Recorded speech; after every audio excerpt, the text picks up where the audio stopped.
Michael, the water is not going down at all out here at Colony Court Apartments. It's like this in much of the Treasure Coast. The difference with this place, though, is that the water gets much deeper out here and it goes all the way around the apartment. So the people who lived here were stuck for almost a day. That's until this afternoon when the neighbors came in for a dramatic rescue.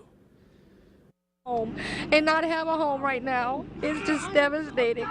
There's no way in or out of Dawn Moore and her son's apartment. There's floodwater everywhere. It's just devastation. I've never been through something so bad as this. Dawn and her 50 neighbors at Colony Court Apartments stranded, and the water rose 2 feet into their homes last night. Probably here.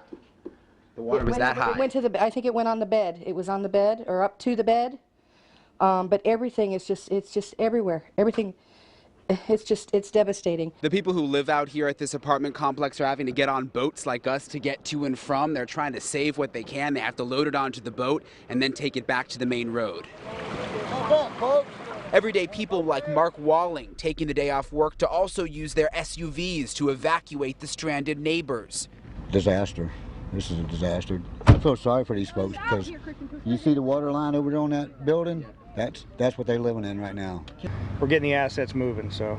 Commissioner Chris Sadowski showing up after hearing about the trapped neighbors. This is a situation that I have deep concern over safety because we have a flooded residence, people in the residence, and we still have power on. Within an hour, more boats, SUVs, and even buses showing up to evacuate everyone. It's the help they needed, but they're still emotional. It's overwhelming, big time. Big time overwhelming. Those buses taking the folks who lived here to a shelter that was set up in Fort Pierce where they'll be able to stay the night. They'll also get food and clothes. Another big issue is the cars right here in the background. The water was up to the door handles this morning and last night. The people who live here say those cars are obviously not going to be working anytime soon. So there's a lot of recovery that has to happen out here.